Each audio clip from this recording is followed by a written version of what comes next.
Hello friends, good afternoon to all of you. स्वागत है आपका मलुका आईएएस में और हमारी सोशियोलॉजी की क्लासेस में, जहां पे हम आपके साथ सोशियोलॉजी ऑप्शनल के अलग अलग टॉपिक को डिस्कस कर रहे थे। और देखिए, लास्ट क्लास में मैंने आप लोग के साथ स्टार्ट किया था एक इंपॉर्टेंट टॉपिक, नेशन और स्टेट का। मैंने थोड़ा सा आपको इंट्रोडक्शन दिया था, बट उसके पहले हमने आपके साथ पावर के बारे में डिस्कस किया था। थेरीज ऑफ पावर हमने डिस्कस किया, और जब थेरीज ऑफ पावर हमने डिस्कस किया तो we discuss number of dimensions. बहुत सारी डायमेंशंस हमने आपके साथ डिस्कस की कि पावर है क्या, मैक्स वेबर की क्या डिफिनेशन है, कार्ल मार्क्स की क्या डिफिनेशन है, टैलकट पार्सन्स की क्या डिफिनेशन है। देन हमने बात की एलीट स्कॉलर्स के बारे में, हमने बात की विल्फ्रेडो परेटो की, गैटिनो मोस्का की, रॉबर्ट मिशेल की, बहुत सारे लोग के बारे में बात किया। हमने बात किया रॉबर्ट देहल के बारे में, जो प्लूरलिस्ट की बात कर रहे थे। तो देखिए, यहां तक जो भी हमने डिस्कस किया उससे लेके डियर फ्रेंड कोई डाउट है आप लोग को? If you people have any doubt with regard to whatever I discussed till now, please raise your hands. Raise your hand का मतलब यह है कि पूछ सकते हैं आप लोग। देखिए, ऐसा नहीं कि जहां पे बैठे हैं वहां पे आपको अपना रेज और हैंड करना है, ऐसा नहीं है। देखिए, सब लोग जो लोग क्लास में प्रेजेंट है, प्लीज से गुड मॉर्निंग, गुड आफ्टरनून, जो भी कहना चाहते हैं, जिससे मुझे पता चल सके कि आप लोग क्लास में हैं या नहीं है। देखिए, ये भी बहुत जरूरी है। ऐसा तो नहीं कि मैं किसे पढ़ा रहा हूं, मुझे पता तो चलना चाहिए।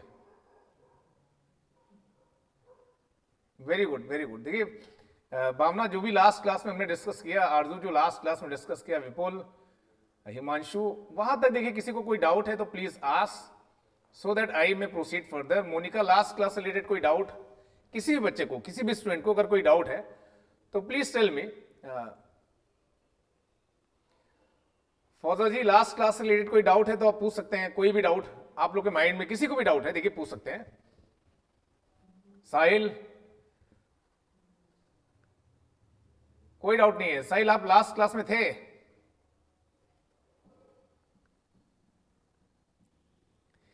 ये देखिए, आप लोग जो बोल रहे हैं ना, कोई डाउट नहीं, कोई डाउट नहीं, ये मतलब सही बात नहीं है। कुछ तो भी डाउट होना चाहिए। और ऐसा मैं इसलिए बोल रहा हूं कि देखिए, हाँ ठीक है साहिल, आप लास्ट क्लास में, बहुत अच्छी बात है। देखिए, आप सभी लोग प्रेजेंट रहिए, बढ़िया से पढ़िए और एग्जाम को क्रैक करिए। यही मतलब मेरी आप लोग से अपेक्षा है। तो देखिए, आज बात करेंगे एक नए टॉपिक की, और इस टॉपिक की बात करेंगे राष्ट्र और राज्य की, नेशन और स्टेट की। और देखिए, नेशन और स्टेट जनरल जो कॉनोटेशन है, हम इंटरचेंजेबली यूज करते रहते हैं। हम इसे इंटरचेंजेबली यूज करते रहते हैं, और जनरली हम ऐसा मानते हैं कि नेशन और स्टेट दोनों एक ही है। जैसे कई बार आप बात करते हैं ना, इंडिया की बात करते हैं, तो हमें ऐसा लगता है कि हम चाहे इंडिया को एज ए नेशन बोले, चाहे हम इंडिया को एज अ स्टेट बोले, एक ही बात है। इस तरह की बातें हम ऐसा सोचते हैं कि इंडिया ही हमारा राज्य है, इंडिया ही हमारा राष्ट्र है। इस तरह की हम बातें बोलते रहते हैं। बट ये कई बार कुछ लोग ऐसा लिख देते हैं न्यूज़पेपर में कि एक भारत के अंदर बहुत सारे राष्ट्र हैं बेसिकली, सो एक इंडिया के अंदर number of nations are there. तो लोग कंफ्यूज रहते हैं कि क्या बात है। तो ये आज इसको हम समझने की कोशिश करेंगे, पॉलिटिकल पर्सपेक्टिव से नहीं, पॉलिटी के पर्सपेक्टिव से नहीं। We will try to understand it from sociological perspective. तो एक देखिए, सामाजिक दृष्टिकोण से मैं आपको बताने की कोशिश करूंगा कि राष्ट्र क्या है और राज्य क्या है। और जब इसको बताने की कोशिश करूंगा तो देखिए, आप लोग को इस चीज को समझने की कोशिश करना है कि what exactly is nation and what exactly is state. तो इसके पहले जो हमने पावर के बारे में, थेरीज ऑफ पावर डिस्कस किया था, आई होप देखिए सभी को क्लियर है वहां तक। अमनजीत, साहिल, अमनजोत, आप लास्ट क्लास में थे? You were there in the last class और नॉट?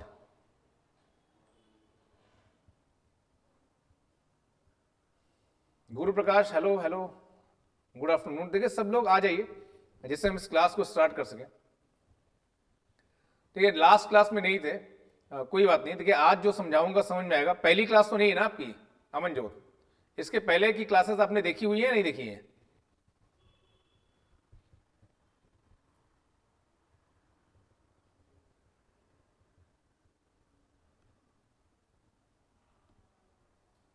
देखिए, हर बार आप नो सर बोल रहे हैं तो मैं समझ नहीं पा रहा हूं कहना क्या चाह रहे हैं। देखिए, आइदर यू आर न्यू, आप नए हैं, या इसके पहले की क्लासेस आपने देखी हुई हैं, या पहली बार हमारी आपकी बात हो रही है, कुछ तो बताइए। हाँ सीमा, गुड आफ्टरनून, सभी को गुड आफ्टरनून। स्टार्ट करता हूं मैं। थोड़ा अमनजोत से बात कर लेता हूँ। अमनजोत, आपकी पहली क्लास है मेरे साथ या आप पहले क्लास देख चुके हैं, आज हमसे आप रूबरू हो रहे हैं, कैसी क्या बात है?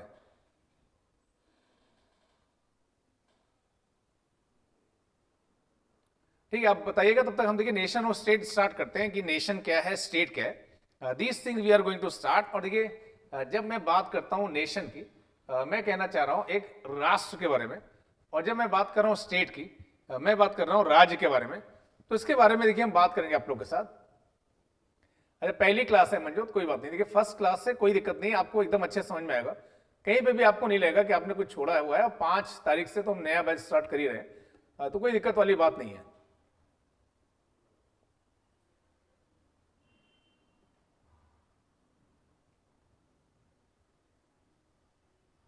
जस्ट अभी क्लास स्टार्ट हुआ है सीमा, जस्ट स्टार्ट हुआ है, और क्लास जस्ट हमने स्टार्ट किया, और ये टॉपिक है नेशन एंड स्टेट।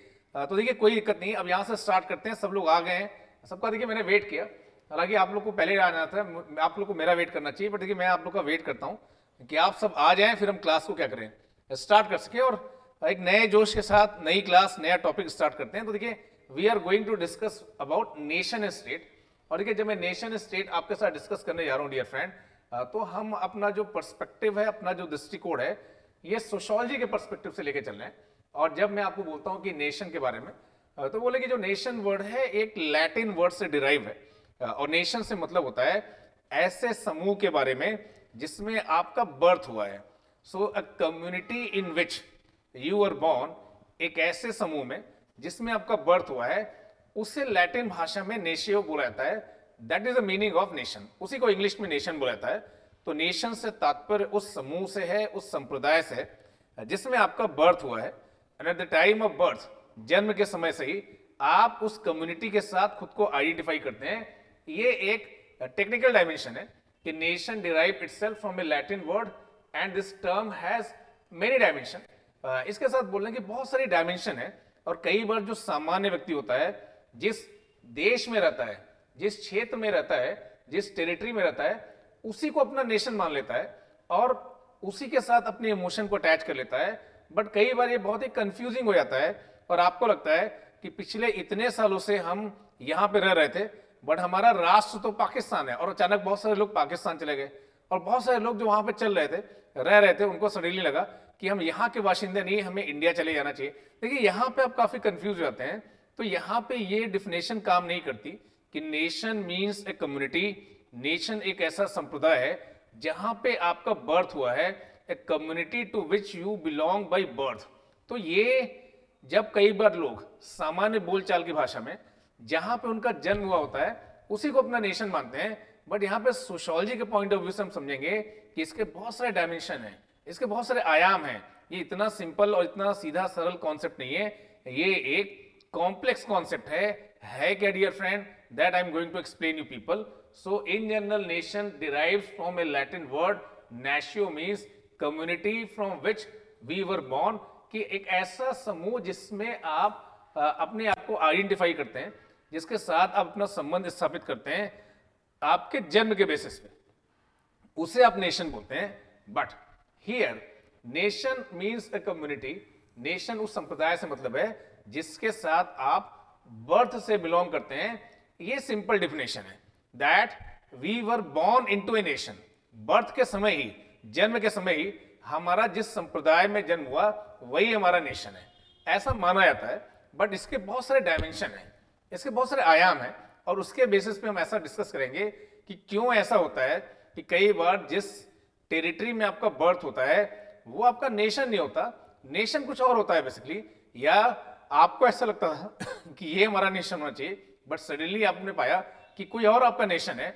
और इस वजह से देखिए ये जो आइडिया है, राष्ट्र की अवधारणा जो है, इसकी वजह से पूरे विश्व में, देखिए पूरे विश्व में आज जितने भी कन्फ्लिक्ट चल रहे हैं, कितनी भी दिक्कतें चल रही हैं, पैलेस्तीन का इशू ले लीजिए, कश्मीर का इशू ले लीजिए, अफ्रीका के बहुत सारे देशों में गृह युद्ध चल रहा है, जो भी चल रहा है, देखिए उसके कोर में, उसके बेस में, उसके सेंट्रल में यही मुद्दा है, नेशन क्या है और स्टेट क्या है, राज्य क्या है और राष्ट्र क्या है। और I am very much hopeful, मैं बहुत ज्यादा आशा कर रहा हूं कि ये क्लास अटेंड करने के बाद आप इस बात को बहुत अच्छे से समझ जाएंगे कि राष्ट्र क्या है और राज्य क्या है, इस बात को देखिए आप लोग समझ पाएंगे और कहीं पे भी कोई दिक्कत नहीं होगा, ठीक है, किसी को कोई दिक्कत नहीं होने वाली।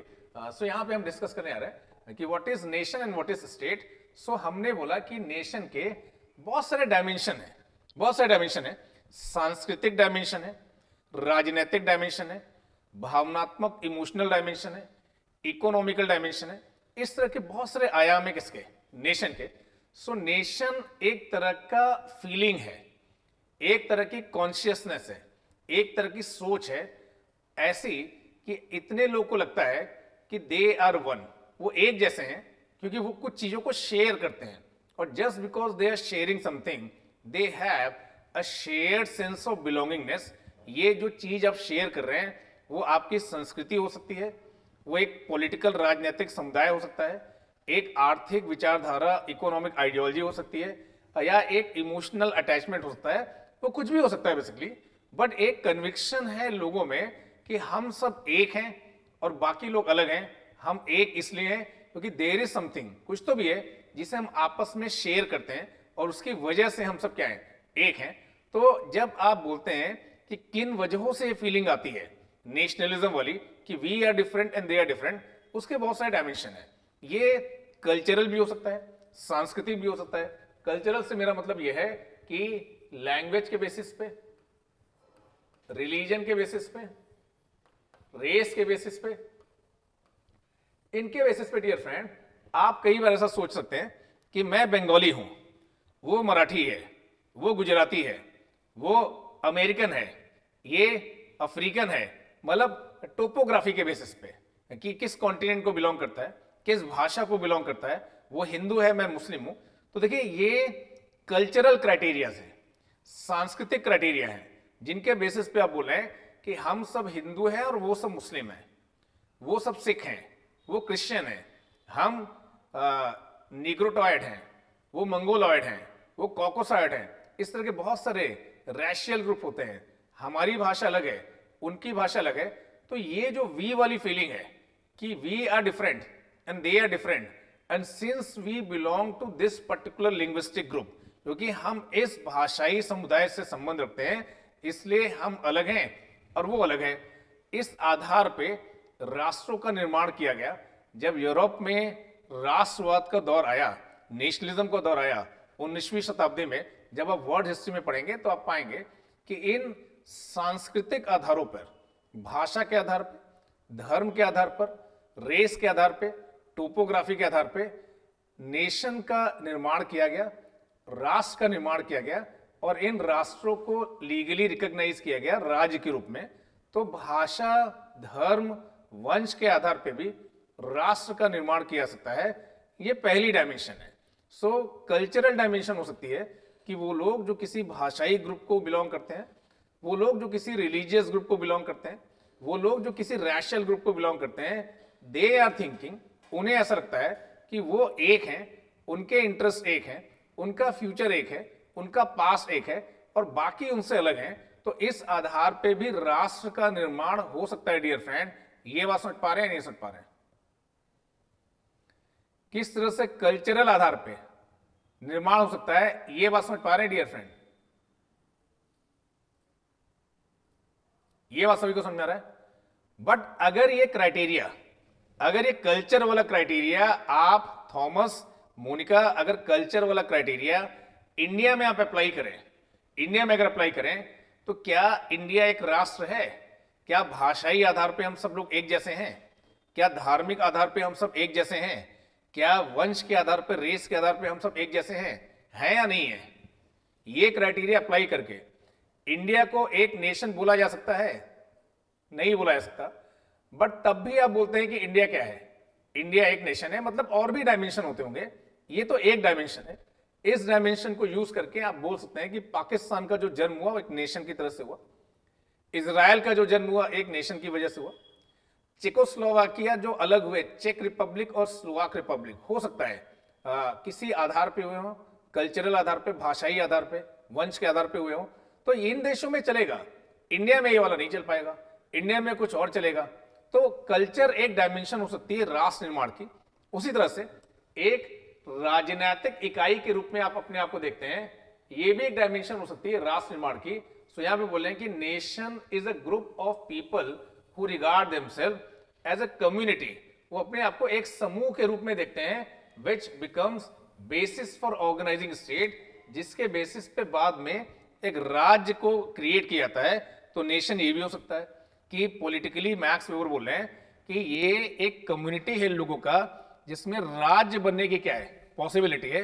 दैट इज पॉलिटिकल डायमेंशन, कि आप भले ही कल्चर के बेसिस पे नहीं देख रहे हैं, बट आप ऐसा बोल रहे हैं कि हम एक हैं, हमारे अंदर एक पॉलिटिकल विचारधारा है कि हम यूनाइटेड हैं, और हमें आप एक क्या बना दीजिए, हमें एक आप बना दिए नया राज्य। तो ऐसी भी डिमांड लोगों ने की है कि पॉलिटिकल डायमेंशन के बेसिस पे भी राष्ट्र का क्या हुआ है, उदय हुआ है।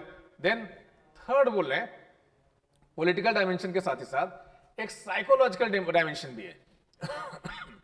और साइकोलॉजिकल डायमेंशन से मेरा मतलब यह है कि बहुत सारे ऐसे लोग हैं जो शायद कल्चरल डायमेंशन को सांस्कृतिक तरीके से सेम ना हो या पॉलिटिकल तरीके से सेम ना हो, बट वो psychologically emotionally nation is a group of people distinguished by shared affection and loyalty.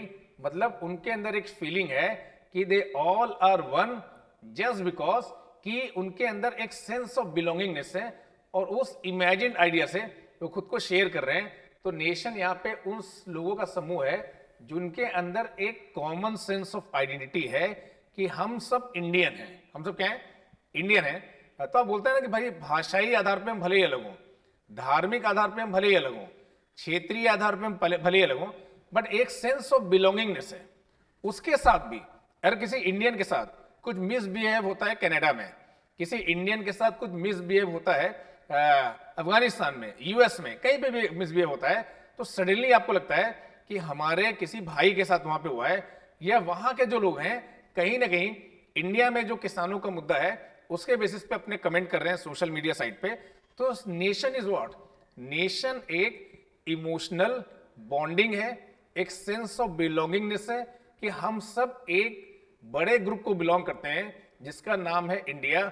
उसमें से बहुत सारे लोग इंडिया के अंदर रहते हैं, बहुत सारे लोग विश्व के अलग अलग देशों में रहते हैं, बट उसके बाद भी एक भारतीयता है, एक इंडियननेस है जो हम सबको क्या करती है, जोड़ती है। वो है कहां पे, रहती कहां पे, आपको दिखाई नहीं देगा, बट उससे आप फील करते हैं कि we all are what? Indian. And because of that कोई भी ज्यूस वर्ल्ड में कहीं भी रहता होगा वो अपने आप को आइडेंटिफाई करता है किसके साथ? जियोनिज्म के साथ या इजराइल के साथ। सो that is the sense of belongingness कि आप बिलोंग करते हैं, कि यू ऑल आर वन। इस तरह की अगर आप बात करें तो हो सकता है कि इस्लामिक देशों के अंदर भी बहुत सारे देश होंगे, बांग्लादेश होगा, पाकिस्तान होगा, सऊदी अरेबिया होगा, ये सब होंगे, बट एक लेवल पे इन सबको लगता होगा कि वी आर इस्लामिक नेशन।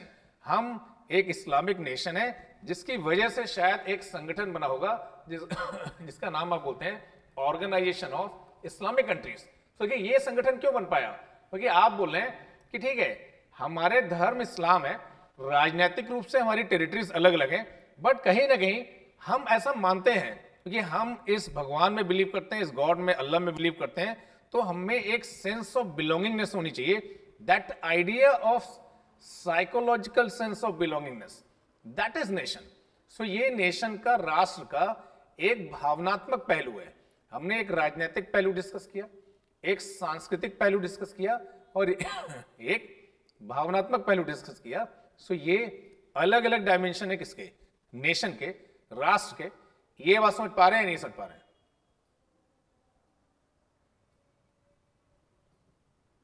ठीक है। उसी के साथ ही साथ राष्ट्र की एक आर्थिक डायमेंशन भी है, इकोनॉमिक डायमेंशन भी है। और इकोनॉमिक डायमेंशन बोल रहे हैं कि nation is a community characterize by economic interdependence, a kind of division of labour. तो देखिए इसके बेसिस पे देखिए आपने बोला कि पूरा जो यूरोप है दो भाग में बढ़ गया, eastern Europe and western Europe after second world war. Eastern Europe के जो देश थे वो कम्युनिस्ट आइडियोलॉजी को क्या करते थे? अपनाते थे। कम्युनिस्ट आइडियोलॉजी से मेरा मतलब यह है कि जो भी संसाधन है वो राज्य द्वारा संचालित किए जाएंगे, राज्य का उस पर कंट्रोल होगा। और जो वेस्टर्न ब्लॉक के जो कंट्रीज थे वो कैपिटलिस्ट को मानते थे। तो भले ही अलग अलग देश से इन ब्लॉक के अंदर, बट एक तरह का इकोनॉमिक नेशनलिज्म था।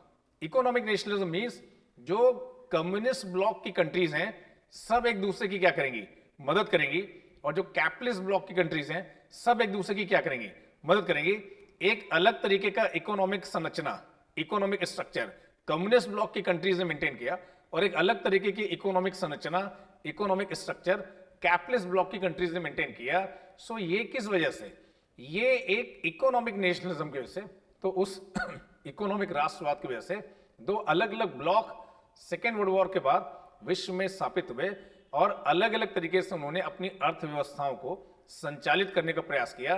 देखिए ये एक चौथी डायमेंशन है नेशन की, जिसको बोला जा रहा है इकोनॉमिक नेशनलिज्म। ये बात समझ पा रहे हैं?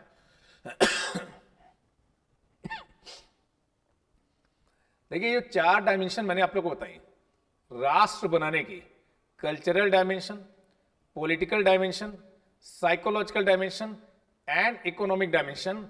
डियर फ्रेंड्स, ये क्लियर है सभी को या नहीं?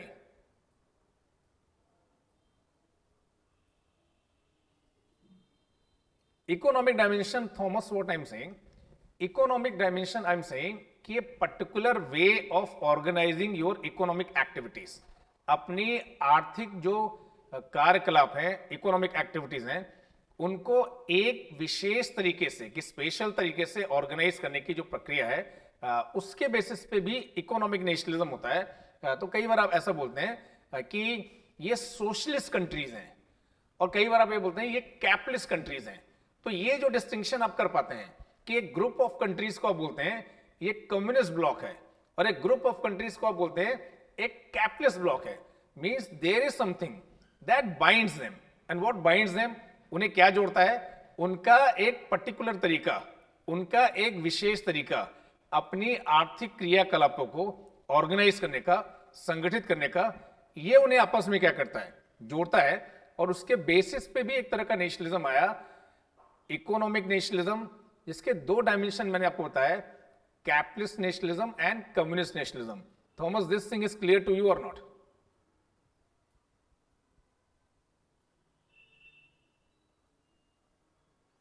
सुमन, ये वाला समझ में आ रहा है, नहीं आ रहा है?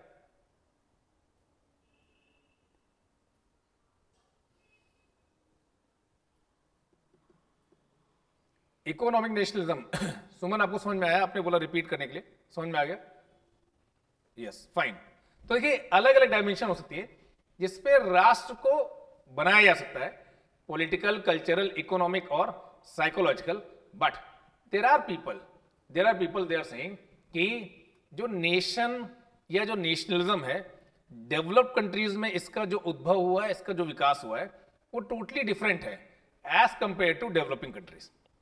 सो हमने अभी तक जो भी आपके साथ डिस्कस किया, हमने आपके साथ अगर डिस्कस किया कल्चरल डायमेंशन के बारे में, हमने आपके साथ डिस्कस किया पॉलिटिकल डायमेंशन के बारे में, हमने आपके साथ डिस्कस किया इमोशनल डायमेंशन के बारे में, और हमने आपके साथ डिस्कस किया इकोनॉमिक डायमेंशन के बारे में। तो इन्हीं चारों डायमेंशन को लेके कुछ स्कॉलर्स का ऐसा कहना है कि इन डायमेंशंस को रादर चार डायमेंशन में बात की जाए, चार अलग अलग डायमेंशन में बात की जाए, इन्हें हम दो डायमेंशन में कवर कर सकते हैं।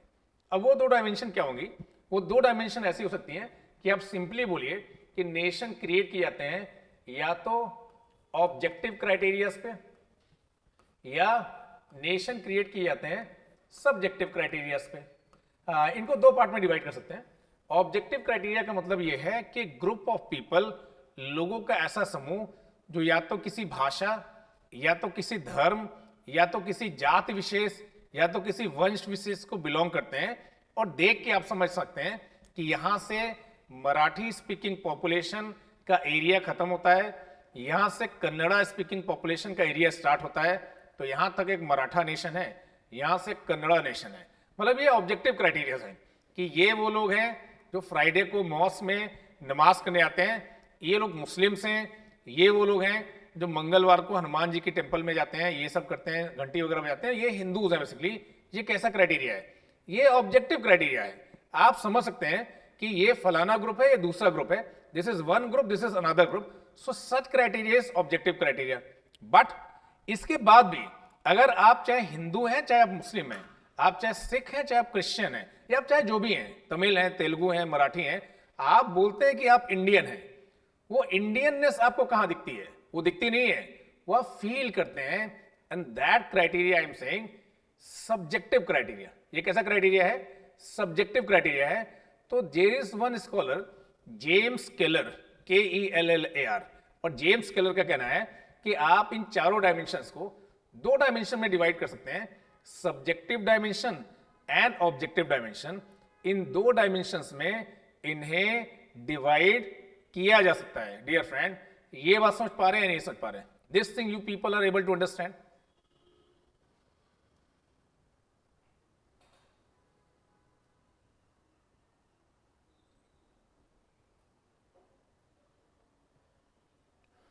ठीक है। अब अगर मैं ऐसा बोलूं कि नेशन बनाने में या राष्ट्र निर्माण में दो क्राइटेरिया का यूज होता है, सब्जेक्टिव का और ऑब्जेक्टिव का। आरजू मैं रिपीट कर रहा हूं, मैं बता रहा हूं या मैं क्या कर रहा हूं, फिर से रिपीट कर रहा हूं। मैं ये बोल रहा हूं कि कुछ क्राइटेरिया ऐसे हैं जो आप देख के समझ सकते हैं कि ये किसी भाषा को बिलोंग करते हैं, ये किसी धर्म को बिलोंग करते हैं, ये किसी क्षेत्र को बिलोंग करते हैं, मतलब ये लोग नॉर्थ ईस्टर्न इंडियन है। आप ऐसा एरिया बता रहे हैं कि ये साउथ इंडियन है, ये नॉर्थ ईस्ट वाले इंडियन है, तो उस तरह से आप बोलते हैं कि आप अगर किसी साउथ इंडिया के यूथ के साथ खड़े हैं, वहां पे दो लोग, दो लड़के आपस में, दो लड़के लड़कियां बात कर रहे हैं, आपको अगर कुछ समझ में नहीं आता तो आप सिंपल भी बोलते हैं कि ये लोग जरूर साउथ इंडियन है, मतलब आपको समझ में नहीं आता।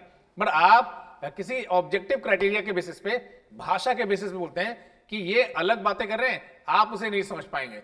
सो what I mean to say कि नेशन या राष्ट्र निर्माण में या तो ऑब्जेक्टिव क्राइटेरिया यूज किया जाता है, या एक सोच, जिस साइकोलॉजिकल डायमेंशन की मैं बात कर रहा था, जिस इमोशनल बॉन्डिंग की बात कर रहा था, वो एक सब्जेक्टिव क्राइटेरिया है। वो दिखेगा नहीं आपको, बट आपको फील होता है कि we all are Indian. India ताकतवर बन रहा है, आपको फील होता है कि आप ताकतवर बन रहे हैं। इंडिया के साथ कुछ गलत हो गया, आपको लगता है कि मेरे साथ कुछ गलत हो गया। सो ये जो फीलिंग है, इंडियन क्रिकेट टीम को जो आप चीयर कर रहे हैं, चाहे आप हिंदू हैं, चाहे मुस्लिम हैं, चाहे सिख हैं, चाहे क्रिश्चियन हैं, किस वजह से आप चीयर कर रहे हैं? वो लोग तो अपना खेल है, आप उनके साथ आइडेंटिफाई कर पा रहे हैं, एक इमोशनल बॉन्डिंग है आपकी। This is subjective criteria. ये बात समझ पा रहे हैं नहीं? आरजू ये बात समझ पा रहा है? ऑब्जेक्टिव क्राइटेरिया और सब्जेक्टिव क्राइटेरिया, ये सभी को समझ में आया? आरजू आपको समझ में आ गया? अब देखिए, अगर मैं आप लोग से पूछूं कि ऑब्जेक्टिव क्राइटेरिया और सब्जेक्टिव क्राइटेरिया में ज्यादा इंपॉर्टेंट क्या है? डियर फ्रेंड, ऑब्जेक्टिव क्राइटेरिया राष्ट्र निर्माण में ज्यादा इंपॉर्टेंट है या सब्जेक्टिव क्राइटेरिया ज्यादा इंपॉर्टेंट है? तो what will be your answer?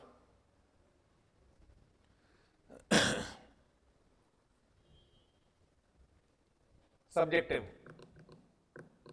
Objective important नहीं है, ज्यादा इंपॉर्टेंट सब्जेक्टिव है। आरजू बोलेंगे ज्यादा इंपॉर्टेंट सब्जेक्टिव है, थॉमस भी बोलेंगे ज्यादा इंपॉर्टेंट सब्जेक्टिव है, बाकी लोग कुछ नहीं बोले, मतलब नाराज है क्या? देखिए, कुछ तो बोलिए।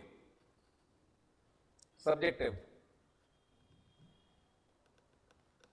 ऑब्जेक्टिव, हाँ यही मैं चाहता था कि ये सब अगर सब्जेक्टिव बोल देंगे तो मुझे कितना खुशी होगा कि मैं एकदम बढ़िया पढ़ा रहा हूं। कुछ लोग तो ऑब्जेक्टिव बोले, मतलब देखिए दो अगर ऑप्शन है तो दोनों ऑप्शन आप लोग दीजिए, आप देखिए बात बराबर होगी। कुछ लोग ऑब्जेक्टिव बोले, कुछ लोग सब्जेक्टिव बोले, but dear friend, it has nothing to do with the objective और सब्जेक्टिव। ऑब्जेक्टिव और सब्जेक्टिव से कोई लेना देना नहीं है।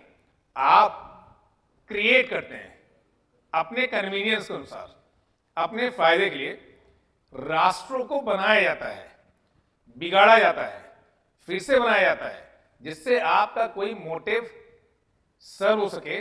तो नेशन निर्माण की, राष्ट्र निर्माण का एक यूटिलिटेरियन अप्रोच है। So there is one scholar, Benedict Anderson.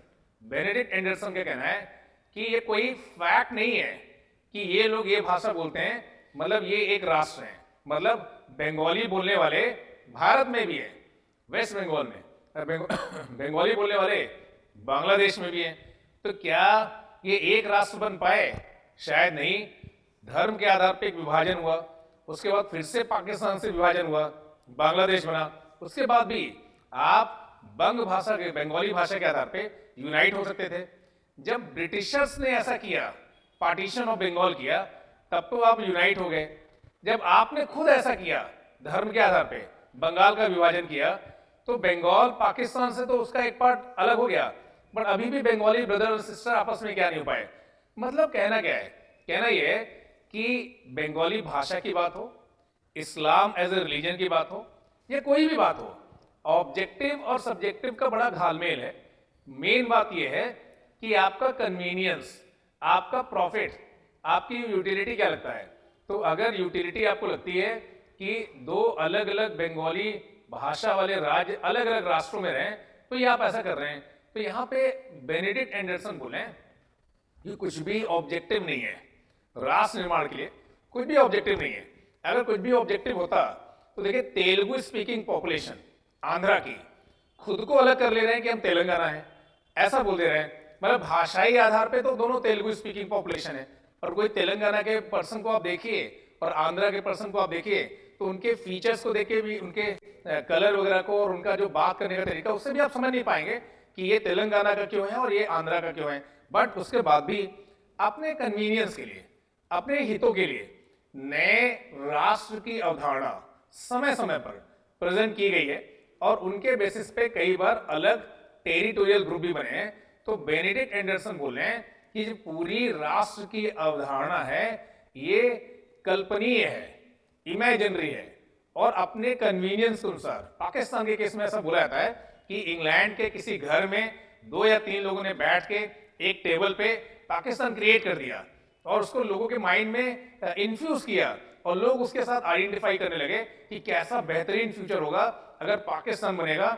आज अगर वो 3 लोग पाकिस्तान को देखें तो उन्हें लगेगा कि उन्होंने बहुत बड़ी गलती कर दी। तो what I mean to say कि ये जो राष्ट्र है उसे आप क्रिएट करते हैं, रिक्रिएट करते हैं, डिस्ट्रॉय करते हैं, फिर से क्रिएट करते हैं अपने कन्वीनियंस के अनुसार। तो बर्लिन वॉल को भी तोड़ दिया गया और फिर से जर्मनी क्या हो गया, एक हो गया। एक टाइम पे इसी जर्मन स्पीकिंग पॉपुलेशन को आपने ईस्ट जर्मनी और वेस्ट जर्मनी कर दिया था।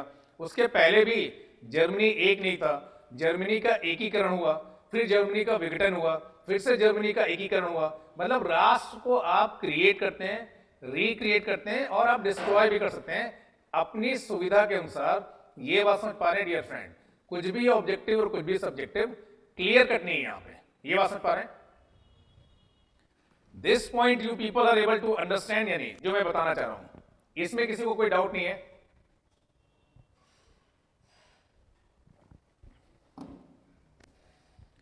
ये आइडियाज बहुत इंपॉर्टेंट है, you people should have such ideas. ये बात समझ पा रहे हैं डियर फ्रेंड? ठीक है, वेरी गुड, बहुत सही बात। तो ये सभी को समझ में आ रहा है। अब बोले कि ठीक है, बट अगर ऐसा कुछ हो, अगर भाषाई आधार पे या सांस्कृतिक आधार पे कुछ समानता हो, तो ये बात सच है कि एक फीलिंग तो आती है, एक सेंटिमेंट तो बनता है कि हम सब एक हैं और बाकी क्या है, अलग है। ऐसी बात तो देखिए बनती है, इसे आप निगेट नहीं कर सकते कि ऐसा कोई देश जहां पे पूरी हेट्रोजीनियस पॉपुलेशन हो, और ऐसा कोई देश जहां पे एक धर्म या एक भाषा के लोग 90% 80% हो। तो आप कैसा बोलेंगे ना कि जहां पे एक ही भाषा के या एक ही धर्म के 90-95% लोग रह रहे हैं, वहां पे कहीं ना कहीं राष्ट्रवाद की फीलिंग ज्यादा है।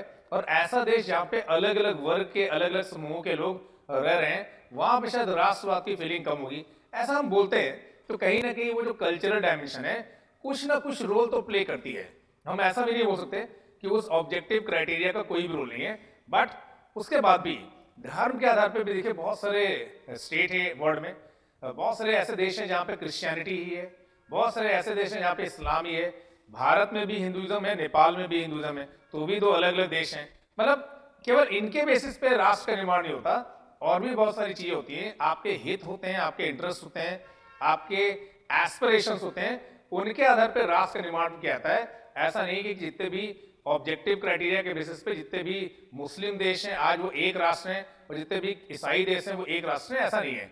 इसी बात को बेनेडिक्ट एंडरसन ऐसा बोल रहे थे कि it has nothing to do with the subjective और objective, it has to do with your interest. और अगर इंटरेस्ट सर्व करता है तो आप एक नया राष्ट्र की अवधारणा लाते हैं और कई बार वो एक नया देश बन जाता है। ये बात समझ पा रहे हैं dear friend? This thing all of you are able to understand? ये बात सभी समझ पा रहे हैं? Very good. तो अच्छा देखिए, अगर कहीं पे भी कोई डाउट है तो आप पूछ सकते हैं। My duty is to clear all your doubt. But अब हम एक इंपॉर्टेंट एस्पेक्ट डिस्कस करने जा रहे हैं।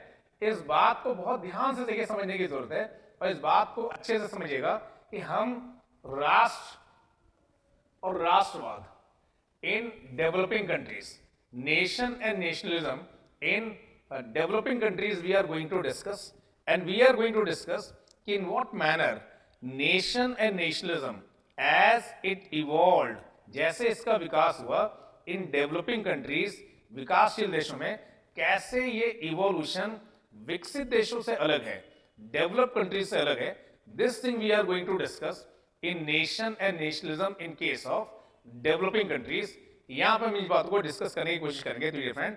तो देखिए इस बात को आप लोग समझने की कोशिश करिएगा कि जब आप वर्ल्ड हिस्ट्री पढ़ते हैं तो उसमें एक टॉपिक है कि rise of nationalism in Europe, unification of Italy and unification of Germany. ऐसा टॉपिक है कि यूरोप में जो मॉडर्न नेशनलिज्म है, जो राष्ट्रवाद के उदय को आप 19th सेंचुरी से डिस्कस करते हैं, 19वीं शताब्दी से आप डिस्कस करते हैं, और उसमें एक इवेंट आप कर रहे हैं unification of Italy and unification of Germany, इस तरह की बातें कर रहे हैं. तो कहीं ना कहीं भाषा, एथनिसिटी, रिलीजन, इस तरह के एलिमेंट रहे जिनके आधार पर राष्ट्र का निर्माण हुआ. अलग अलग देश बने, उन देशों से और भी अलग अलग देश बने, शायद भाषा के आधार पे, एथनिसिटी के आधार पे, धर्म के आधार पे, ऐसा पाया गया. बट ऐसा बोल रहे हैं यहाँ पे कि जो विकासशील देश हैं, ये जो डेवलपिंग कंट्रीज हैं, इन डेवलपिंग कंट्रीज में नेशन और नेशनलिज्म का जो पाथ है, it is remarkable different from developed countries. So developed countries में जिस तरह से नेशन और नेशनलिज्म का राइज हुआ, और डेवलपिंग कंट्रीज में जिस तरह से नेशन और नेशनलिज्म का राइज हुआ, दोनों में रिमार्केबल डिफरेंस है. और रिमार्केबल डिफरेंस है क्यों, मैं आपको बताने की कोशिश करता हूं. अगर ऐसे किसी developing country, for example India का मैं एग्जांपल ले लूं, या सपोज पाकिस्तान का एग्जांपल ले लूं, या किसी और ऐसे डेवलपिंग कंट्रीज का एग्जांपल ले लूं, तो इन देशों में आप पाएंगे कि ये जो देश थे, इनका कॉलोनाइजेशन किया वेस्टर्न यूरोपियन पावर ने, इंग्लैंड ने, फ्रांस ने, किसी और यूरोपियन पावर ने इन्हें अपना उपनिवेश बनाया. irrespective of जो भी कल्चरल वेरिएशन थे यहां पे, whatever cultural variations would have been, language के आधार पे, धर्म के आधार पे, वंश के आधार पे, जिसके भी आधार पे, देखिए जो भी डिफरेंसेस रहे हों, whatever differences might have been, उनके आधार को इग्नोर करते हुए आपने इनको एक उपनिवेश बनाया. तो अगर आप इंडिया का एग्जांपल लें तो इंडिया कभी भी इंडिया नहीं था. नंबर ऑफ किंगडम्स, बहुत सारे किंगडम्स हैं, और ये किंगडम्स आपस में क्या करते थे, फाइट करते रहते थे. एक टाइम पे European company, east India company आती है और धीरे धीरे अपना एक कंपनी का साम्राज्य बनाती है, और कंपनी का साम्राज्य बाद में ब्रिटिश क्राउन के हाथ में आता है, और ये जो भी एरिया है उसे आप ऑर्गेनाइज करते हैं ब्रिटिश इंडियन एम्पायर की तरफ से, भारतीय ब्रिटिश साम्राज्य के रूप में. और ये जो यहाँ पे आप प्रोविंसेस बनाते हैं, यहाँ पे जो आप सूबे बनाते हैं, उन सूबों को आप इस आधार पे नहीं बनाते कि ये बंगाली सूबा है, ये मराठी सूबा है, ये पंजाबी सूबा है, इस आधार पे नहीं बनाते. आप बोलते हैं कि ये प्रोविंस ऑफ बंगाल है, ये पंजाब प्रोविंस है, ये मद्रास प्रोविंस है, ये बॉम्बे प्रोविंस है. और हो सकता है कि जो आप बॉम्बे प्रोविंस बनाए उसमें मराठी स्पीकिंग लोग भी रह रहे हो, गुजराती स्पीकिंग लोग भी रह रहे हो. जो आप मद्रास प्रोविंस बनाए उसमें तेलुगु स्पीकिंग पॉपुलेशन भी रह रही हो, उसमें तमिल स्पीकिंग पॉपुलेशन भी रह रही हो. कहना मैं चाह रहा हूं कि जो आपके सांस्कृतिक अंतर हैं, जो कल्चरल वेरिएशंस हैं, उन्हें इग्नोर करके आपने एक ऐसा राज्य बनाया जिसमें आप बस ये जानते हैं कि ब्रिटिशर्स का शासन है, ये ब्रिटिश इंडिया है. और ब्रिटिश इंडिया ने अपने प्रशासनिक सुविधा के अनुसार, एडमिनिस्ट्रेटिव कन्वीनियंस के अनुसार अलग अलग प्रोविंसेस का क्या किया, निर्माण किया, और आपकी जो भी कल्चरल वेरिएशन थी उन्हें इग्नोर किया गया. जिसकी वजह से ये जो लोग थे, ये कभी भी राष्ट्रवाद की जो फीलिंग है अपने अंदर नहीं ला पाए कि वो हाईएस्ट ग्रुप क्या है जिसके साथ वो आइडेंटिफाई कर सकते हैं. उसी दौरान क्या हुआ, कुछ वेस्टर्न एजुकेटेड यूथ जो विश्व की प्रसिद्ध यूनिवर्सिटियों से पढ़ के आए थे, यूएस से, इंग्लैंड से पढ़ के आए थे, जब वो भारत आए तो सेंस उन्होंने ऐसे नेशनलिज्म के बारे में पढ़ा, यूरोपियन हिस्ट्री में पढ़ा, और जब वापस आए तो उन्होंने ऐसा ही नेशनलिज्म इंडिया में लाने का प्रयास किया. तो इंडियन नेशनल कांग्रेस के शुरू के जो लीडर्स थे, जो पढ़ के आए थे कहां से, फेमस ब्रिटिश यूनिवर्सिटी से, उन्होंने एक राष्ट्र की अवधारणा लोगों के सामने प्रस्तुत की. बट शुरू में इसके साथ वही लोग रिलेट कर पाए जो एजुकेटेड थे, वही उसके साथ रिलेट कर पाए तो शुरू में जो नेशनलिज्म बना ये केवल एक क्लास का था, जो पढ़ा लिखा वर्ग था, जो रिच सेक्शन था, वो समझ पा रहे थे कि इतनी विविधता के बाद भी देयर इज समथिंग जिसको इंडिया बोला गया, और इंडियंस वर अगेंस्ट ब्रिटिशर्स। ऐसी बात सामने लाई गई कि जो भारतीय हैं वो ब्रिटिशर्स के खिलाफ हैं और उनके खिलाफ अपना फ्रीडम स्ट्रगल वो लड़ रहे हैं, ऐसी बात रखी गई। और फाइनली हमें क्या मिला? एक इंडिपेंडेंस मिला, फाइनली हमें एक स्वतंत्रता मिली, ये ऐसी बात है। बट ये जो मासेस हैं, ये जो बहुतायत है, जो बहुसंख्यक ग्रुप है, वो इस भारत के साथ आइडेंटिफाई कर रहे थे या नहीं कर रहे थे, ये एक चर्चा का विषय है। क्योंकि उसी दौरान जब इंडियन नेशनल कांग्रेस ऐसा इंडियंस को कन्विंस करने की कोशिश कर रहे थे कि we all are Indians and we are projected against Britishers, बहुत सारे पैरेलल, बहुत सारे समानांतर राष्ट्रवाद की विचारधारा इंडिया में चली थी। लाइक एक मुस्लिम राष्ट्रवाद चल रहा था जिसको ऑल इंडिया मुस्लिम लीग आगे बढ़ा रहे थे, और 1906 के बाद से एक नई पार्टी का जब गठन हुआ मुस्लिम लीग का, तो एक सेपरेट इलेक्टोरेट की बात की, पृथक निर्वाचन की बात की कि हमारे एस्पिरेशंस अलग हैं बाकी लोगों से, हमें अलग से आप रिकॉग्नाइज करिए। 1919 आते आते सिखों ने बोला कि हमारी एस्पिरेशंस भी क्या हैं, अलग हैं। अकाली दल का गठन हुआ, हमें भी अलग से आप निर्वाचन दीजिए। और 1930 आते आते एक दलित राष्ट्रवाद का भी क्या हुआ, उदय हुआ। कहना मैं चाह रहा हूं कि अलग अलग पहले राष्ट्रवाद चल रहे थे। तो एक तो कांग्रेस की राष्ट्रवादी विचारधारा थी, हो सकता है उसे उस समय का जो साम्रांत वर्ग था, जो पढ़ा लिखा वर्ग था, उसके साथ आइडेंटिफाई कर पा रहा था। उसी के साथ साथ ये सब भी नेशनलिज्म चल रहे थे। तो मैं कहना ही चाह रहा हूं कि जो मासेस थे उनमें इंडिया को लेकर बहुत ज्यादा कंसेंसस नहीं था। गांधी की लीडरशिप की वजह से गांधी ने सबको समाहित करने की क्या की, कोशिश की। इंडियन जो मुस्लिम्स हैं उन्हें एक एश्योरेंस देने की कोशिश की लखनऊ पैक्ट के थ्रू। भारतीय जो सिख हैं, अकाली दल के जो नेता थे, उन्हें कन्विंस किया गया कि आप के राइट सेम रहेंगे, कुछ भी अलग नहीं रहेंगे।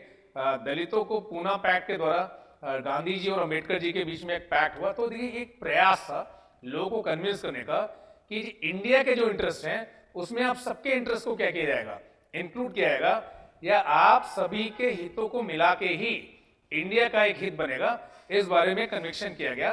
बट उसके बाद भी ये जो नेशनलिज्म रहा, ये जब इंडिपेंडेंस के रूप में मैनिफेस्ट होता है तो पार्टीशन भी हो जाता है, पार्टीशन हो जाता है। और धर्म के आधार पे दो देशों का उदय होता है। जो सेकेंड सबसे डोमिनेंट पॉपुलेशन के सबसे ग्रुप था इंडियन मुस्लिम्स का, शायद वो कन्विंस नहीं हो पाए, और उनमें से बहुत सारे लोग वो पाकिस्तान के लिए चले गए।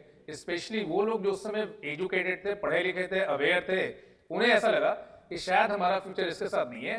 तो what I mean to say कि ये जो विकासशील देश हैं, यहाँ पे अभी भी लोग, या जब इंडिपेंडेंस मिला तो धर्म की वजह से, भाषा की वजह से, एथनिसिटी की वजह से अपने मदरलैंड को लेके श्योर नहीं थे कि उनका मदरलैंड है क्या। और उस वजह से आप पाएंगे तो बहुत सारे विकासशील जो देश हैं वो एक राष्ट्र के रूप में जम नहीं पाए, बने नहीं रह पाए।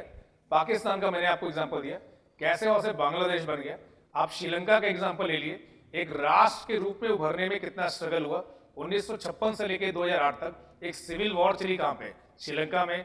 आप बाकी देशों का एग्जांपल ले लिए, अफगानिस्तान का एग्जांपल ले लिए, आप नेपाल का एग्जांपल ले लिए। देखिए एक पावरफुल राष्ट्र के रूप में शायद आप उभर नहीं पाए, क्योंकि जो जनमानस है वो समझ नहीं पा रहा था कि वो हाईएस्ट समूह क्या है, हाईएस्ट ग्रुप क्या है जिसके साथ वो खुद को आइडेंटिफाई कर पाए। और ये तो बस मैं साउथ एशिया की बात कर रहा हूं, आप अफ्रीका की बात करिए। अफ्रीका के बहुत सारे देश जिनको शायद फ्रेंच कॉलोनियलिज्म में रखा गया था, कुछ में ब्रिटिश कॉलोनियलिज्म भी था। अफ्रीका के देशों को आज आप देखिए, अलग अलग देशों में अलग अलग टाइम पे गृह युद्ध हुए हैं, और अभी भी वहां पे एक तरह का कन्फ्लिक्ट चलता ही रहता है। सोमालिया में, युगांडा में, बुरुंडी में, मतलब बहुत सारे देश हैं, रवांडा में, सूडान में, यूथोपिया में, इरिट्रिया में, ऐसे बहुत सारे देश हैं जहां पे ये विवाद चलते ही जा रहे हैं, क्योंकि लोग आइडेंटिफाई नहीं कर पा रहे हैं कि why we are part of this highest entity, जिसे आप यूथोपिया बोल रहे हैं, जिसे आप इरिट्रिया बोल रहे हैं, जिसे आप कीनिया बोल रहे हैं, जिसे आप सूडान बोल रहे हैं। इसके साथ वो खुद को आइडेंटिफाई नहीं कर पा रहे हैं, क्योंकि हमेशा से ये कल्चर नहीं रहा राष्ट्र का। And because of that many of African countries, बहुत सारी अफ्रीकन कंट्रीज में आज भी आप पाएंगे कि वहां पे सिविल वॉर चल रही है। बहुत सारे एशियन कंट्रीज, इंडिया का भी मैं एग्जांपल ले रहा हूं, वहां पे सेपरेटिज्म की फीलिंग रहती है, क्योंकि आप खुद को आइडेंटिफाई नहीं कर पा रहे क्या इंडिया राष्ट्र के साथ, भले ही आप रहते हैं कहां पे, इंडिया राज्य में, बट राष्ट्र के साथ आप खुद को आइडेंटिफाई नहीं कर पा रहे हैं डियर फ्रेंड। ये बात आप सभी समझ पा रहे हैं, नहीं समझ पा रहे हैं?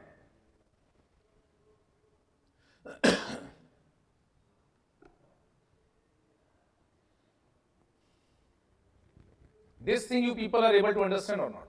सभी लोग, देखिए सभी लोग इस बात को समझ पा रहे हैं, नहीं समझ पा रहे हैं कि राष्ट्र और राज्य में जो डिफरेंस है, या जो राष्ट्र बनाने का प्रयास डेवलपिंग कंट्रीज में किया गया, किस तरह से वो डिफरेंट है डेवलप कंट्रीज से। एंटी कॉलोनियल स्ट्रगल के नाम पे आपने एक राष्ट्र की अवधारणा तो प्रस्तुत की और शायद आप इंडिपेंडेंस भी ले आए, बट इंडिपेंडेंस के बाद क्या हुआ, ये बड़ा चर्चा का विषय है। And because of that you will find most of these Asian countries, most of these African countries, बहुत सारे group, ethnic group, racial group, religious group, linguistic group, ये आपस में क्या कर रहे हैं, फाइट कर रहे हैं। कोई बोल रहा है कि महाराष्ट्र केवल मराठी के लिए है, कोई बोल रहा है कि हम द्रविड़ नाडु बना देंगे, द्रविड़िस्तान बना देंगे, हिंदू राज्य बनेगा, राम राज्य बनेगा, ऐसी जो बातें कर रहे हैं, क्योंकि आप आइडेंटिफाई नहीं कर पा रहे हैं। आपको ये लग रहा है कि 85% लोग तो शायद हिंदू हैं, तो एक हिंदू राष्ट्र बनाते हैं। कोई ऐसा सोच रहा है कि अगर हिंदू राष्ट्र बनाएंगे तो हम एक और मुस्लिम राष्ट्र बनाएंगे। किसी को ऐसा लग रहा है कि इकोनॉमी में हमारा कंट्रीब्यूशन काफी ज्यादा है, बट पॉलिटिक्स में हमारा कंट्रीब्यूशन उतना ज्यादा नहीं है, तो हम 4-5 साउथ इंडिया के स्टेट मिलके एक द्रविड़िस्तान बना देते हैं, क्योंकि हमारे पास रिसोर्सेज इकोनॉमिक ज्यादा हैं, हम सर्वाइव कर जाएंगे।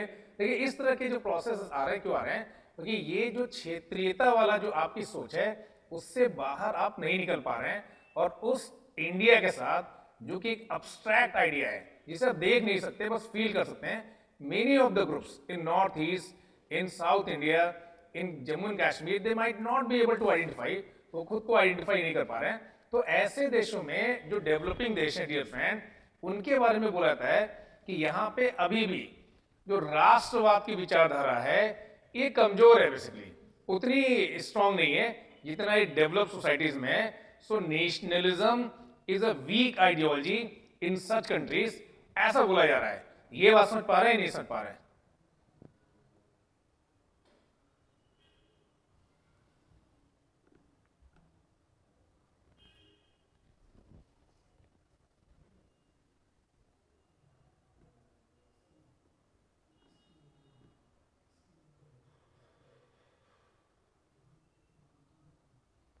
नहीं, कंफ्यूज मत हुई सीमा। जब क्या हुआ, जब पार्टीशन हुआ, सीमा ये पूछ रही है कि सर पाकिस्तान से बांग्लादेश अलग कैसे हो गया, इसको लेके कंफ्यूजन है, क्योंकि आपने एक मुस्लिम राष्ट्र तो बनाया ये बोलते हुए कि भारतीय वो मुस्लिम्स जो जिनको लगता है कि उनका फ्यूचर इंडिया के साथ सेफ नहीं रहेगा, उन्हें एक नए राष्ट्र का ऑप्शन दिया गया, पाकिस्तान का।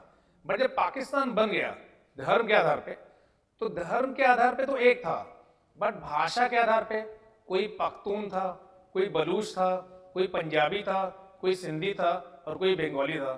बंगालीज का बंगाली के साथ बहुत ही प्यार है, और जब ब्रिटिशर्स ने ऐसी कोशिश की थी कि वो बंगाल को डिवाइड कर देंगे, तो फिर से यूनाइट हो गए थे बाद में। तो बंगालीज का कहना है कि पहले हम बंगाली हैं, उसके बाद मुस्लिम है। बेसिकली इस्लाम की बात थी तो हमने एक नया देश में आपका सहयोग किया, पर हमारी संस्कृति, हमारी भाषा, हमारी पहचान, उसे आप खत्म मत करिए। तो जब जिन्ना साहब ने बोला कि अब बंगालियों को उर्दू पढ़ना और सीखना सीख लेना चाहिए, तो वहां पे प्रोटेस्ट होने लगे, और बाद में ये प्रोटेस्ट था, ये हिंसक आंदोलनों में परिवर्तित हो गया, और फाइनली एक नया देश बन गया जिसका आज नाम है बांग्लादेश। ये बात समझ पा रही है सीमा?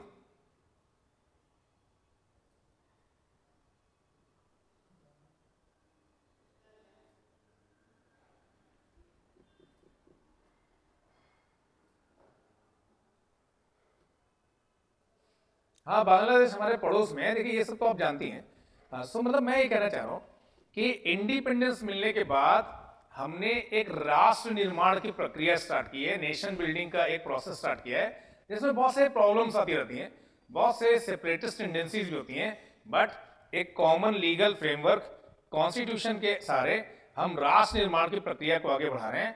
तो what I mean to say कि ये जो नेशन है डियर फ्रेंड, इन सारी बातों से ऐसा लग रहा है कि ये एक तरह का डेलिब्रेट प्रोजेक्शन है कि कुछ लोग, कुछ एरिया के लोग किसी आधार पे खुद को दूसरों से अलग साबित करने में और अपने हितों को दूसरों से अलग साबित करने में लग जाते हैं, क्योंकि उन्हें लगता है कि अगर इस तरह का प्रोजेक्शन देंगे तो उसके कुछ पॉलिटिकल हित हो सकते हैं, कुछ सोशल हित हो सकते हैं, इसलिए नेशंस को क्रिएट किया जाता है। नेशन कहीं एग्जिस्ट नहीं करता।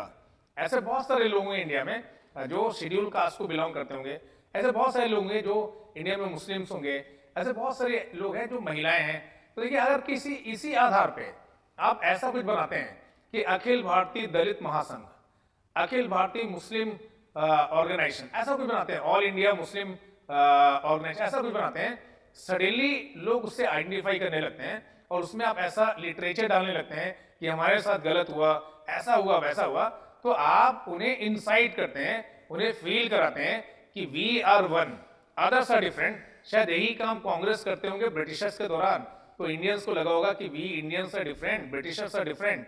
ब्रिटिशर्स के जाने के बाद बहुत सारे क्षेत्रीय दल आए, बहुत सारे प्रेशर ग्रुप्स आए, उन्होंने बताना स्टार्ट कर दिया कि क्यों कोई भाषाई समुदाय, धार्मिक संप्रदाय, क्यों ये एक दूसरे से क्या है, अलग हैं।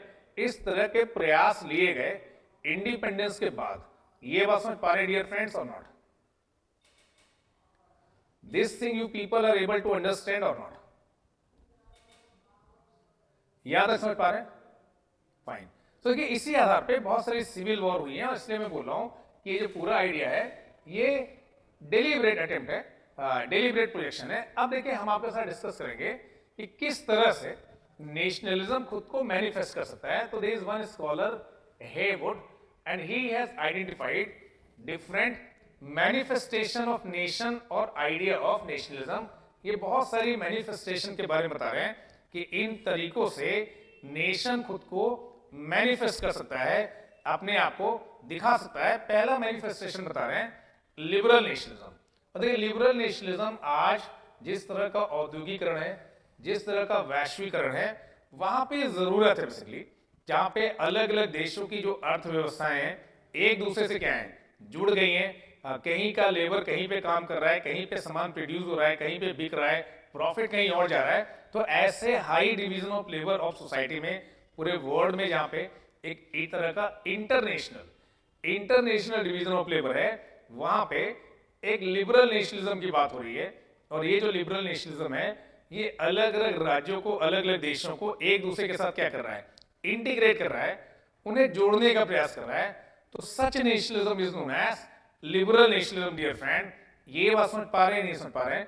क्योंकि जो लिबरल नेशनलिज्म है ये आपकी जरूरतों के आधार पे है, आपकी समस्याओं के आधार पे है। ये जो ग्लोबल इकोनॉमिक ऑर्डर है उसके आधार पे है, जहां पे एक international division of labour exist करता है, जो विश्व की अलग अलग सोसाइटीज को, अलग अलग अर्थव्यवस्थाओं को एक दूसरे से जोड़ने का प्रयास करता है। Such nationalism I am referring as liberal nationalism. ये बात समझ पा रहे हैं, नहीं समझ पा रहे हैं? ठीक है, ये वाला मैं रिपीट कर दे रहा हूं। देखिए, लिबरल या जो उदारवादी राष्ट्रवाद है, उससे मेरा कहने का मतलब है कि यहां पे आप ज्यादा बड़ा एंटिटी क्रिएट करने की कोशिश कर रहे हैं। और ये जो लिबरल नेशनलिज्म है, this is the need of contemporary world order. आज जो जरूरत है वर्ल्ड ऑर्डर की, एक वैश्विक आप विश्व में रह रहे हैं, तो जो लिबरल नेशनलिज्म है ये किसी भाषा, किसी धर्म, किसी जाति के आधार पे कोई डिस्क्रिमिनेशन नहीं करेगा, कोई विभेद नहीं करेगा, बट ये बोलेगा कि यहाँ पे जितने भी लोग आके अपनी सेवाओं से राष्ट्र निर्माण की प्रक्रिया को सही कर सकते हैं, वो आए, करें, किसी के साथ कोई डिस्क्रिमिनेशन नहीं होगा। बस जो लोग यहाँ के लोकल इनहैबिटेंट हैं उन्हें सिटीजनशिप राइट पहले से, जो लोग बाहर से आ रहे हैं कुछ समय रहने के बाद, कुछ क्राइटेरिया फुलफिल करने के बाद उन्हें भी सिटीजनशिप दे दी जाएगी। इस तरह का देखिए जो राष्ट्रवाद है, इस तरह के राष्ट्रवाद को हम उदारवादी राष्ट्रवाद बोल रहे हैं। This thing are you are able to understand और नॉट? हाँ मोनिका, ये समझ में आ रहा है कि लिबरल नेशनलिज्म है क्या?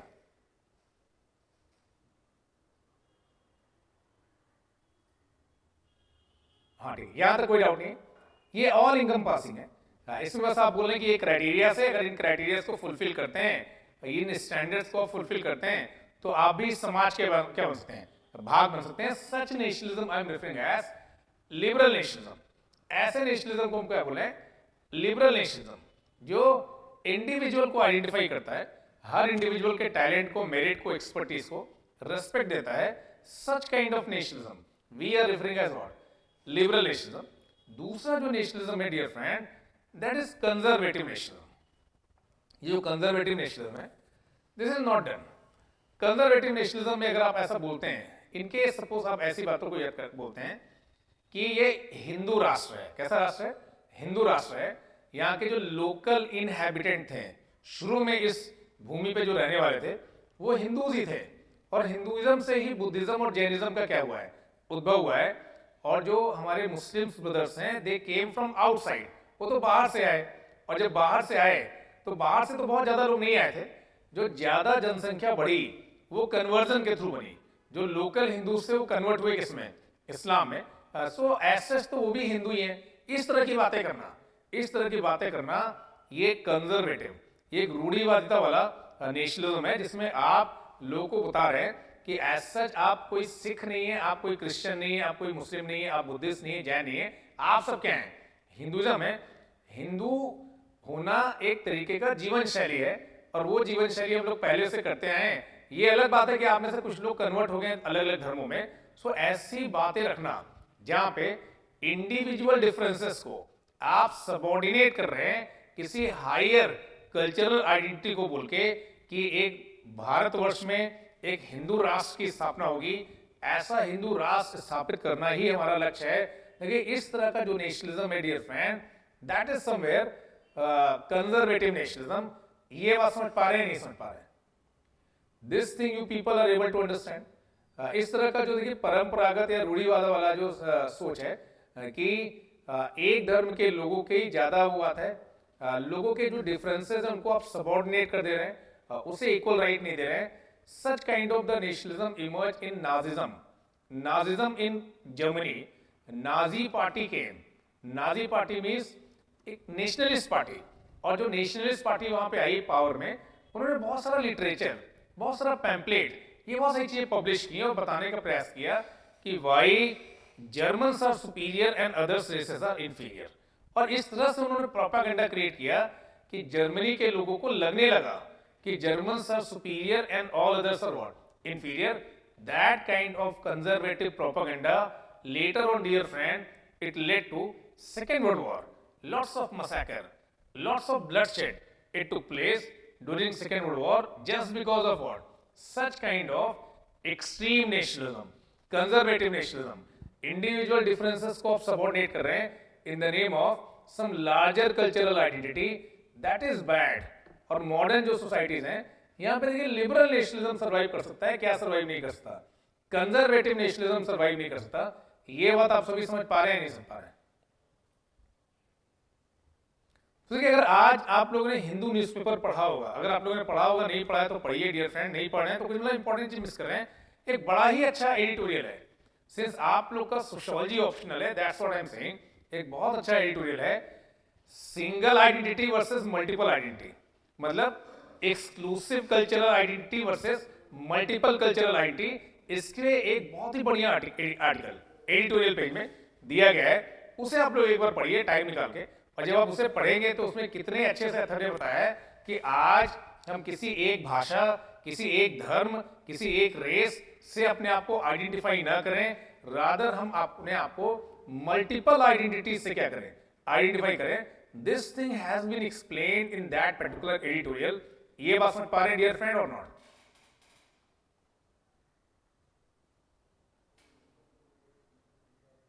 ठीक है, दैट इज कंजर्वेटिव नेशनलिज्म। तो वो तो देखिए आप लोग बाद में पढ़ लीजिएगा, बट कंजर्वेटिव नेशनलिज्म और लिबरल नेशनलिज्म, इसे लेके कोई डाउट नहीं है, यहां तक चीजें क्लियर है सभी को?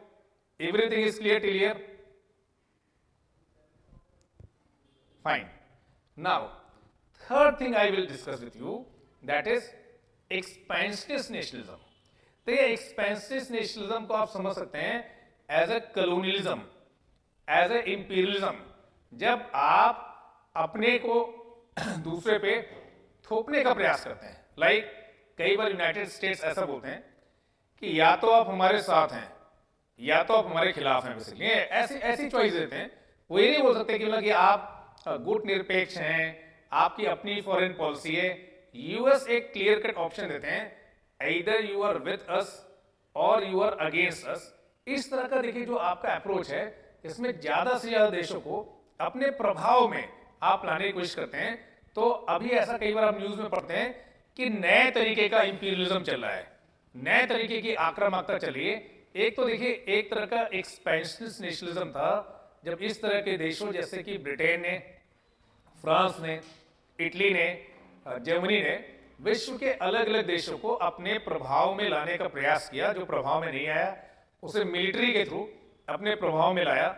और ये इतना ज्यादा बड़ा एक्सपेंशनिस्ट नेशनलिज्म कि फर्स्ट वर्ल्ड वॉर हुआ, सेकेंड वर्ल्ड वॉर हुआ, क्योंकि हर कोई हर किसी को अपने प्रभाव में लाना चाहता था, सैन्य बल के द्वारा, डिफेंस स्ट्रेंथ के द्वारा। वो उस तरह का तो नेशनलिज्म खत्म हो गया है, बट अभी एक नए तरीके का नेशनलिज्म चला है, इसको बोले हैं नियो नेशनलिज्म। और इस नियो नेशनलिज्म में आप सेना के द्वारा नहीं, आप डिप्लोमेसी के द्वारा, आप मार्केटिंग के द्वारा अलग अलग देशों को अपने प्रभाव में लाने का क्या करते हैं, प्रयास करते हैं। ऐसी जो आपकी टेंडेंसी है कि जो बाकी देश हैं उनकी संप्रभुता से जुड़े हुए मामले आपकी संप्रभुता के साथ जोड़ के देखे जाए, इससे आप एक्सपेंशनिस्ट नेशनलिज्म देख रहे हैं। और ऐसा एक्सपेंशनिस्ट, ऐसा विस्तारवादी nationalism first world war, second world war के टाइम पे हमने देखा था, या उसके पहले जिस तरह का उपनिवेशवाद का युग था, कॉलोनियलिज्म का, इंपीरियलिज्म का युग था, वहां पे देखा था। अभी वो कॉलोनियलिज्म, अभी वो इंपीरियलिज्म यूनाइटेड नेशन बनने के बाद वो तो बंद हो गया थ्योरेटिकली, बट आइडियोलॉजिकल फॉर्म में वो अभी भी क्या है, चल रहा है। Such nationalism I am saying as expansionist nationalism, जिसमें आप अपनी एक इमेज बना के दूसरे देशों को अपने प्रभाव में लाने की कोशिश करते हैं। तो कई बार इंडिया ऐसा बोलते रहता है ना कि चाइना विस्तारवादी नीति का पालन कर रहे हैं। बेल्ट एंड रोड इनिशिएटिव के तहत चाइना जो एक रूट बना रहे हैं उसमें अपने आप को एक्सपैंड कर रहे हैं, छोटे छोटे देशों में इन्वेस्टमेंट कर रहे हैं, काफी कम रेट ऑफ इंटरेस्ट पे पैसा दे रहे हैं, ये जानते हुए भी कि ये देश इन्हें पैसा वापस नहीं कर पाएंगे। और जिस अवसंरचना का निर्माण कर रहे हैं, बाद में उसको 100 साल के लिए लीज पे ले रहे हैं। मतलब ये किस तरह का नेशनलिज्म है, ये एक तरह का एक्सपेंशनिस्ट नेशनलिज्म है। ये बात समझ पा रहे हैं dear friend? This thing you people are able to understand कि एक्सपेंशनिस्ट नेशनलिज्म क्या है, सभी को समझ में आ रहा है? यस बोलिए, आगे बोलिए, आगे बढ़ते हैं, थम्स अप दीजिए अगर समझ में आ रहा है। किसी को कोई डाउट है तो you should ask me so that I can repeat it. Yes, ये एक तरह का एक्सपेंशनिस्ट नेशनलिज्म है, ठीक है। Then fourth I am saying, fourth is anti colonial nationalism. और एंटी कॉलोनियल नेशनलिज्म के केस में डियर फ्रेंड मैं क्या बोला था आपको, मैं ऐसा बोला था कि there were number of countries who were earlier colonized by western European powers like Britain, like France। इन्होंने लोगों को कॉलोनाइज किया, बहुत सारे देशों को अपना उपनिवेश बना लिया, और अपना उपनिवेश बनाने के बाद, अपनी कॉलोनी बनाने के बाद उनका शोषण किया। और वो शोषण इस हद तक बढ़ा कि इन देशों ने, जो उनकी कॉलोनीज थी, उन्होंने इन वेस्टर्न यूरोपियंस को चैलेंज कर दिया। तो ऐसा एक एंटी कॉलोनियल नेशनलिज्म देखने को मिला, जहां पे आप पाएंगे इंडिया में, चाइना में, या बाकी कंट्रीज में इन वेस्टर्न यूरोपियन के खिलाफ स्थानीय लोगों ने अपना मूवमेंट चलाया, और फाइनली उन्हें इंडिपेंडेंस मिली, फाइनली उन्हें लिबरेशन मिला। इस तरह के नेशनलिज्म को एंटी कॉलोनियल नेशनलिज्म बोला गया। इसलिए नहीं कि आप में कुछ चीजें समान हैं, बट इसलिए कि आपका शोषण करने वाले लोग समान हैं, और आपका शोषण एक तरीके से किया जा रहा है। ये जो सोच रही, इसे हम यहां पे बोल रहे हैं anti colonial nationalism. This thing is clear to dear friends और नॉट? ये बात आपको समझ में आ रही है? ये चार तरीके के जो नेशनलिज्म मैंने आपके साथ डिस्कस किए, liberal nationalism, conservative nationalism, expansionist nationalism, and finally I discuss with you people a particular kind of nationalism that I am referring as anti-colonial nationalism।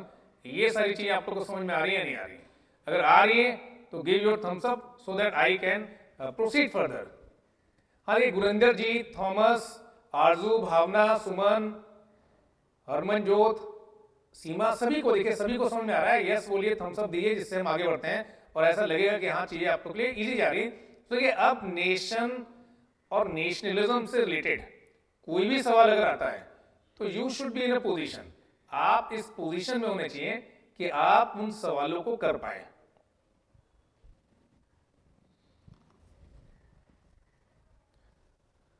यहां तक गुरु प्रकाश कोई डाउट नहीं है, यहां तक चीज समझ में आ रही है, यहां तक गुरजिंदर थॉमस सभी को समझ आ रहा है। प्लीज रिपीट लास्ट वन, ठीक है, प्लीज रिपीट लास्ट वन। अब लास्ट वन तो देखिए सबसे ज्यादा इजी था इन चारों में, अगर आप कंपेयर करें तो लास्ट वन वाज तो easiest one. Anti colonial nationalism से मेरा कहने का मतलब क्या है कि जब इन यूरोपियन कंट्रीज ने, लाइक फ्रांस ने, लाइक अमेरिका ने, बहुत सारी एशियन कंट्रीज को, बहुत सारी लैटिन अमेरिकन कंट्रीज को, बहुत सारी अफ्रीकन कंट्रीज को कॉलोनाइज किया। कॉलोनाइज किया मतलब उन्हें अपना उपनिवेश बना लिया। और कॉलोनाइजेशन किस पे बिलीव करता है, मतलब जो इकोनॉमिक इंटरेस्ट होंगे ब्रिटेन, उसके हिसाब से चलना पड़ेगा कॉलोनी को। तो इस तरीके से प्रोडक्शन में, डिस्ट्रीब्यूशन में, कंजम्पशन में आपका एक्सप्लॉइटेशन, आपका शोषण किया गया। देखिए हमेशा एक बात याद रखिएगा कि दो पार्टीज अगर हैं, एक पार्टी शोषण कर रही है और एक पार्टी का शोषण हो रहा है, तो जो शोषण कर रहा है उसे उस हद को क्रॉस नहीं कर लेना चाहिए जहां पे जो शोषित वर्ग है उसे चैलेंज कर दे। तो कहीं ना कहीं ब्रिटिशर्स ने उस चीज को क्रॉस कर दिया, जिसकी वजह से इंडियंस ने चैलेंज कर दिया, जिसकी वजह से श्रीलंका में लोगों ने चैलेंज कर दिया, जिसकी वजह से दूसरे देशों में लोगों ने अपने कॉलोनियल जो पावर थे उन्हें चैलेंज कर दिया। सो जो नेशनलिज्म की फीलिंग आ रही है थॉमस, जो राष्ट्र की फीलिंग आ रही है, इस वजह से नहीं आई कि you all are one, you all are having some cultural feature which shared by all, ऐसा नहीं है। Wherever you were going, north से साउथ, ईस्ट से वेस्ट, जहां पे भी आप जा रहे थे आपको यही लग रहा था कि चाहे ये बंगाली स्पीकिंग इंडियन है, ब्रिटिशर्स एक्सप्लॉइट कर रहे हैं, चाहे ये मराठी स्पीकिंग है, ब्रिटिशर्स एक्सप्लॉइट कर रहे हैं। तो irrespective of your linguistic affinity, whosoever you were, whatsoever might be your religion, your exploiter were same। आपको जो लोग शोषित कर रहे थे, शोषण कर रहे थे, वो एक ही थे, वो ब्रिटिशर्स थे। इसकी वजह से एक anti British sentiment, anti British sentiment India में इमर्ज हुआ, और उस एंटी ब्रिटिश सेंटिमेंट के बेसिस पे हमारा राष्ट्र खड़ा हुआ। तो इसलिए हम एक राष्ट्र नहीं बने कि हम सब एक थे, हमारा एनिमी एक था, और अगर हम एक ना होते, ऑर्गेनाइज ना होते, तो शायद उस एनिमी को चैलेंज ना कर पाते। ये गांधी ने समझाया। गांधी ने समझाया कि you should be united, then only we will be able to fight against common enemy. So this kind of the nationalism, ऐसा जो राष्ट्रवाद है, इसको हम बोल रहे हैं एंटी कॉलोनियल नेशनलिज्म। उपनिवेशवाद के खिलाफ एक राष्ट्रवाद पनपा बहुत सारी थर्ड वर्ल्ड कंट्रीज में, and then they got independence. Britishers को हटा के थॉमस आप इंडिपेंडेंट तो हो गए, बट ये जो राष्ट्रवाद था किस पे बेस्ड था, कॉलोनियल पावर के खिलाफ। कॉलोनियल पावर बोले ठीक है हम लोग जा रहे हैं, उनके जाने के बाद इन सारी थर्ड वर्ल्ड कंट्रीज में, बहुत सारी कंट्रीज में आप पाएंगे वो अपने आप को होल्ड नहीं कर पाए, एक कंट्री की तरफ से होल्ड नहीं कर पाए, और बहुत में फर्दर डिवीजन हो गया। और आपने पाया जहां पे डिवीजन नहीं हुआ वहां पे सिविल वॉर चली, बहुत सारा रिसोर्स, बहुत सारे ह्यूमन लाइफ का लॉस, मटेरियल लाइफ का लॉस हुआ। Why? Because your base was based on outsiders, कि आउटसाइडर्स हमारा एक्सप्लॉयटेशन कर रहे थे, इसलिए हम एक हैं, इसलिए नहीं कि आप आपस में कुछ चीज शेयर कर रहे थे।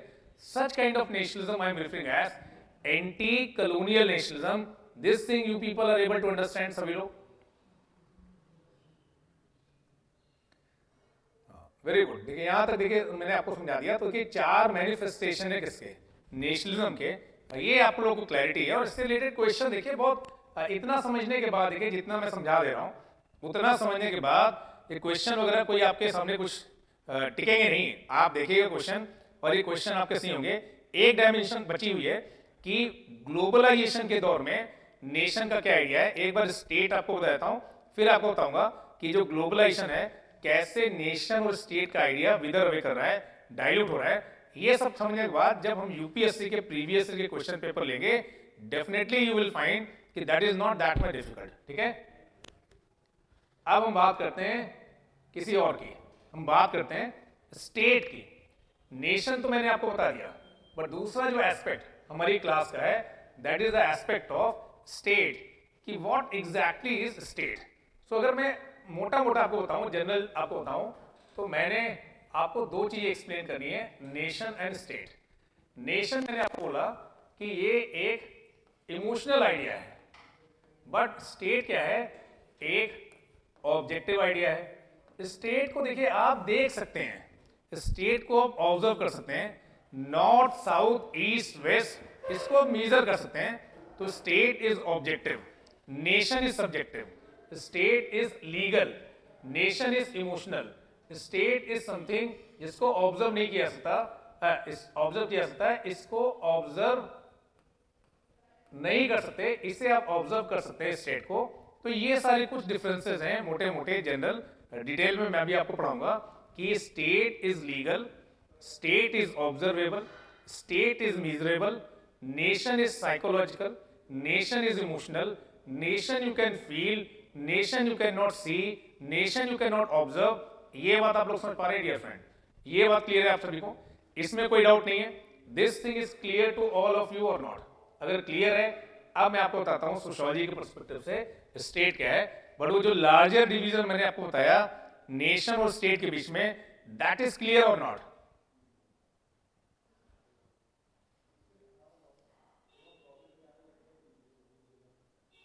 ठीक है, alright.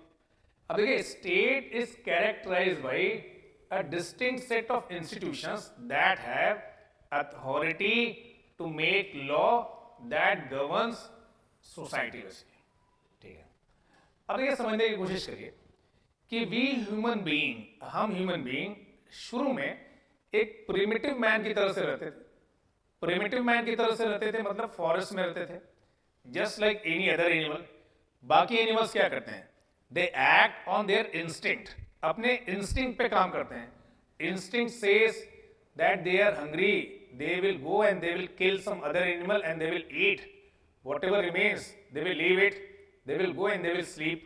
So they act on their instinct. Human being, they are being referred as social animal. Human beings को क्या बोला जाता है? Social animal बोला जाता है। और social animal से तात्पर्य है कि you cannot live in isolation, you always live in group. So human being they live in group. और देखिए ग्रुप में अगर आप रहना चाहेंगे डियर फ्रेंड, अगर आप अकेले अपने रूम में रहते हैं, यू आर द बॉस, अपने कन्वीनियंस के हिसाब से आप जब जो चाहें वो आप करें। बट अगर आप एक ग्रुप में रहना चाहते हैं तो वहां पे कुछ रूल्स होंगे, कुछ नियम होंगे, कुछ कानून होंगे, कुछ मर्यादाएं होंगी। तो as a single individual, if you are preparing for UPSC civil services living in Delhi Karol Bagh, आप अपनी मर्जी से अपनी दिनचर्या को क्या कर सकते हैं? रूटीन को डिसाइड कर सकते हैं। बट जब आप फैमिली में रहते हैं, परिवार में रहते हैं, तो वहां पे कुछ नियम कानून होते हैं कि रात को 8 बजे गेट बंद हो जाएगा, सुबह 5 बजे खुलेगा, इस तरह से कुछ नियम कानून होते हैं। उसी तरह से बोल रहा हूं कि जो स्टेट है ये आपका एक पॉलिटिकल फैमिली है। State is political family, state is your legal family, the highest group with which you can identify yourself, that is state. और स्टेट इसलिए क्योंकि आप जैसे बहुत सारे इंडिविजुअल, हम सब इंडिविजुअल अगर अकेले अकेले रहें, इंडिविजुअली रहें अपने इंस्टिंक्ट के अनुसार, तो हो सकता है कि एक दूसरे से सब लोग क्या करते रहें? फाइट करते रहें। तो कई बार आप पाते हैं कि ट्रैफिक सिग्नल जो होते हैं अगर बंद हो जाएं तो सडनली क्या हो जाता है? जाम लग जाता है। जाम इसलिए लग जाता है क्योंकि हर कोई अपने हिसाब से गाड़ी चलाना चाहता है और वहीं पर रुक जाते हैं। तो लोग अपने घरों को, अपने ऑफिस में, कहीं डिनर पार्टी है, कहीं जा नहीं पाते। इसलिए हमें इन नियमों की, इन कानूनों की जरूरत है कि सामाजिक स्तर पे हम एक अच्छे तरीके से रह सके, आगे बढ़ सकें। For that we need such rules and regulation. यहां पे स्टेट की यूटिलिटी है कि स्टेट रूल्स बनाता है और ये रूल्स होते हैं सोसाइटी को गवर्न करते हैं। So state is nothing, state is characterised by a set of institutions, those institutions, those who have authority to enact law and such laws they govern members of society. ये बात dear friends समझ पा रहे हैं, नहीं समझ पा रहे हैं? This thing is clear to all of you और नॉट कि state has authority to enact law and such laws they ultimately govern member of society. So हर जो स्टेट होता है उसकी कुछ, देखिए स्टेट की डिफिनेशन जो सबसे अर्लीस्ट डिफिनेशन है ये एरिस्टोटल ने दी है। और एरिस्टोटल एक सिंपल डिफिनेशन दे रहे हैं, it is a group of families, group of villages, जिन्होंने एक ऐसा इंस्टीट्यूशन क्रिएट किया है जिसके थ्रू वो एक अच्छी लाइफ जी सके। मतलब हम अपने कन्वीनियंस के लिए स्टेट क्रिएट करते हैं। You created state, I created state, so number of individuals like you, like me, हम सब जो पहले जंगलों में अलग अलग रहते थे और हमें डर था कि हमारे साथ कुछ भी हो सकता है, सबने अपने licences, licences to do anything ये सरेंडर किए हैं किसे? स्टेट को। स्टेट को हम सबने अपने licences to do anything surrender कर दिए हैं। अब स्टेट डिसाइड करेगा क्या लीगल है, क्या इलीगल है, क्या मोरल है, क्या इमोरल है, क्या एथिकल है, क्या अनएथिकल है, ये सब डिसाइड करेंगे कौन? स्टेट। क्या हो सकता है, क्या नहीं हो सकता है, किस तरह से संसाधनों का वितरण होगा, किस तरह से सबको शिक्षा सुविधाएं दी जाएगी, किस तरह से सबको स्वास्थ्य सुविधाएं दी जाएंगी। देखिए इन सारी चीजों के लिए अगर आप एक समाज की तरह से रहना चाहते हैं, एक सही तरीके से रहना चाहते हैं, तो आपको जरूरत है किसकी? स्टेट की। तो सवाल यह है कि क्या होगा अगर स्टेट नहीं होगा? तो आज जिस तरह के समाज में हमारा बर्थ हुआ है, मेरा आपका जिसका भी बर्थ हुआ है, और जिस समाज में हम रह रहे हैं, हमने ऐसे स्टेट को पहले दिन से ही पाया कि एक राज्य है, वो राज्य चीजों का निर्धारण करता है। But what if such state will not be there? Suppose अगर राज्य हो ही ना, सरकारें हो ही ना, तो क्या हो जाएगा डियर फ्रेंड? क्या हम लोग नहीं जी पाएंगे? तो भी जी पाएंगे, पहले तो नहीं था, लोग जीते ही रहे होंगे। तो कैसे? Why we need state? If I ask you people कि राज्य की जरूरत, सरकारों की जरूरत इतनी ज्यादा क्यों है, तो क्या बताएंगे आप?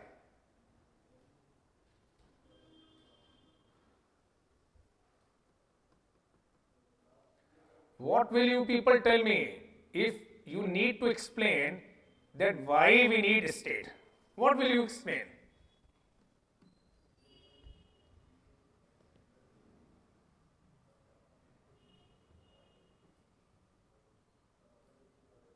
सही बता रहे हैं, वेरी गुड वेरी गुड, बहुत अच्छा। देखिए अर्जुन ने भी बहुत अच्छा बताया, गुरु प्रकाश ने भी बहुत अच्छा बताया, बहुत अच्छा। देखिए मैं बहुत खुश हुआ। ये जो आपका माइंड जो इस तरह से चल रहा है ना, देखिए that I require you start thinking in that manner. नहीं, आप लोग ने ऐसा सोचना स्टार्ट कर दिया है, और इस वजह से मैं बोल रहा हूँ कि एग्जाम में हो सकता है कि कोई डायरेक्ट क्वेश्चन आए, बट इस तरह की थिंकिंग आपको आगे ले जाएगी। और मेरी बस यही कामना है कि आप लोग आगे जाएं, आप लोग एग्जाम को क्रैक करें, आप लोग आईएएस बनेंगे, मेरा भी नाम होगा, जब मैं बूढ़ा हो जाऊंगा तो आप लोग के पास आऊंगा। तो देखिए दैट्स व्हाट आई नीड कि you people should use your mind in this manner. और ये सभी सही बता रहे हैं, मोनिका ने भी सही बताया, थॉमस ने भी, देखिए सब, देखिए ऑल आर गुड, सभी सही बोल रहे हैं। बट ये जो अप्रोच, जिस तरह से रिस्पॉन्ड किया गुरु प्रकाश ने, आरजू ने, anomie, disorder, chaos, disorganisation, war of all against all, ये सब कॉन्सिक्वेंसेज होंगे। हर कोई हर किसी से लड़ रहा होगा, कोई कंसेंसस नहीं बन पा रहा होगा, कैसे किया जाए कैसे ना किया जाए। कोई किसी से पैसा ले लेगा, वापस ही नहीं करेगा। कोई किसी का मन करेगा कि आज तो मारना है, जाके मार के चुपचाप आके अपने घर में बैठ जाएगा। तो देखिए इस तरह से क्या होगा? ऐसे समाज में हम रह पाएंगे? समाज रह पाएगा? समाज में वो कंसेंसस बना रहे, इसके लिए एक स्टेट की क्या है जरूरत है। तो people have explain this thing, बहुत सारे लोगों ने इसके बारे में एक्सप्लेन किया है कि व्हाई वी नीड स्टेट। और जब वो बता रहे हैं कि व्हाई वी नीड स्टेट, तो एक पर्सन के बारे में मैं बात हमेशा करता रहा हूं, मैक्स वेबर के बारे में। और अब ऐसा मत सोचिएगा कि मैक्स वेबर ने मुझे कभी पढ़ाया हुआ इसलिए मैं इनके बारे में बताता रहता हूं, ऐसा नहीं है। मैक्स वेबर का रेफरेंस दिए बिना मोस्ट ऑफ द प्लेसेस में, चाहे पॉलिटिक्स हो, चाहे स्ट्रेटिफिकेशन हो, चाहे रिलीजन हो, चाहे एजुकेशन हो, चाहे फैमिली हो, मैरिज हो, इनका रेफरेंस तो मैं देता ही रहता हूं। क्योंकि ये फिजिक्स में जैसे आप न्यूटन को पढ़ते हैं, वैसे यहाँ पे मैक्स वेबर है जो बढ़िया बढ़िया बातें बता रहे हैं। और मैक्स वेबर बोले कि state is a human community. Nation में तो आपका बर्थ हुआ था, आपने बस रियलाइज किया था कि आपका नेशन क्या है, वहां पे वेरिएशन हो सकता है। स्टेट तो डियर फ्रेंड आप लोग क्रिएट कर रहे हैं। It is a human community और a special kind of institution that claims monopoly over legitimate use of physical force within a given territory. तो किसान प्रोटेस्ट कर रहे हैं भाई, दिल्ली तक आ चुके हैं और बोल रहे हैं कि हम प्रोटेस्ट करेंगे, यहाँ पे नाकाबंदी कर देंगे, किसी को आने नहीं देंगे, जाने देंगे, बट हिंसा नहीं कर रहे हैं। क्या नहीं कर रहे हैं? हिंसा नहीं कर रहे हैं, क्योंकि हिंसक तैयारियों के साथ लाठियां लेके, वाटर कैनन लेके, बड़ी बड़ी गन लेके सरकार के जो प्रतिनिधि हैं, पैरामिलिट्री फोर्सेस, पुलिस के जो वहां पे डटे हुए हैं कि एक बार कुछ गलती हो जाए और हम अपना फोर्स यूज करना स्टार्ट कर दें और इस पूरी भीड़ को तितर बितर कर दें। क्योंकि राज्य को हमेशा लगता है कि उसी के पास लेजिटिमेट पावर है to use means of violence. ये पावर केवल किसके पास है? राज्य के पास है। और मैक्स वेबर बोले कुछ फीचर्स हैं कि स्टेट के पास एक लीगल, एक विधायी और एक प्रशासनिक ऑर्डर होता है। एक सरकार को चलाती है स्टेट। स्टेट के पास एबिलिटी होती है कि जो लोग स्टेट के अंदर रह रहे हैं उन पे अपनी विश को थोप सके, अपनी बात को रख सके।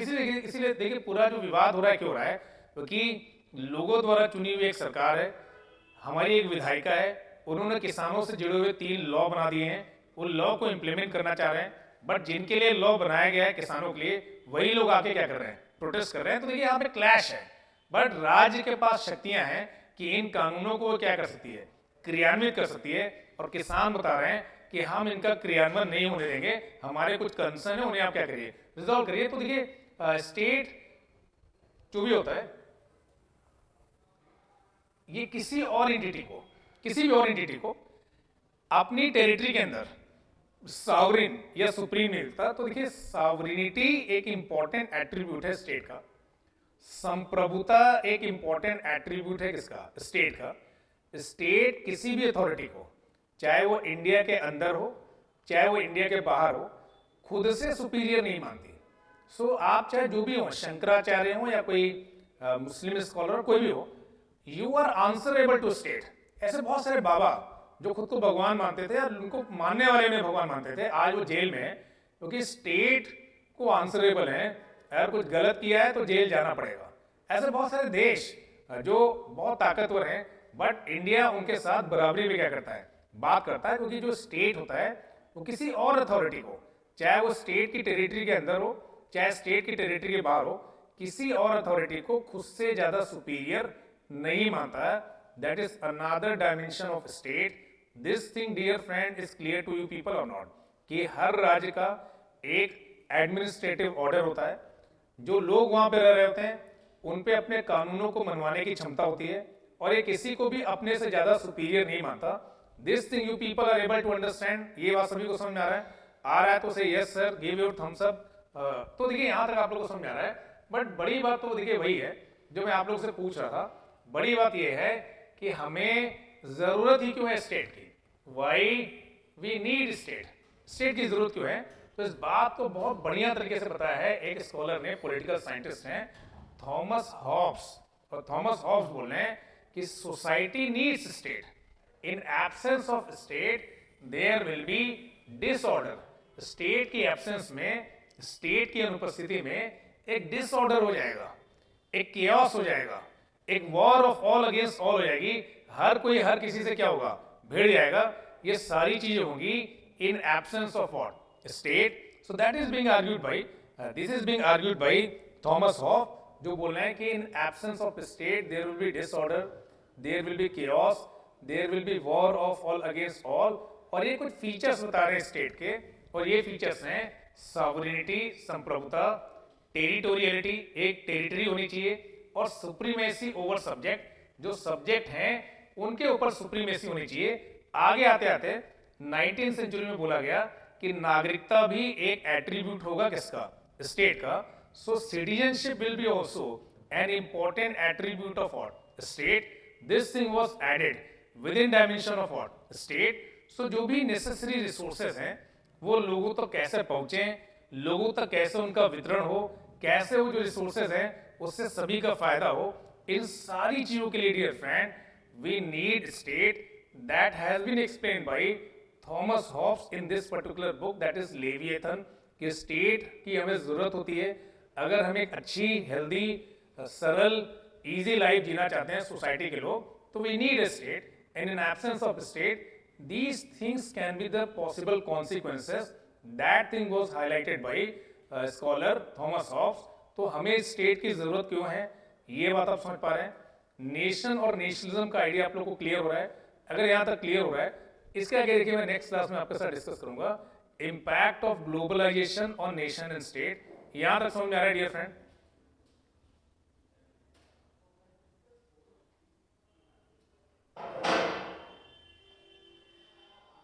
All right, thank you.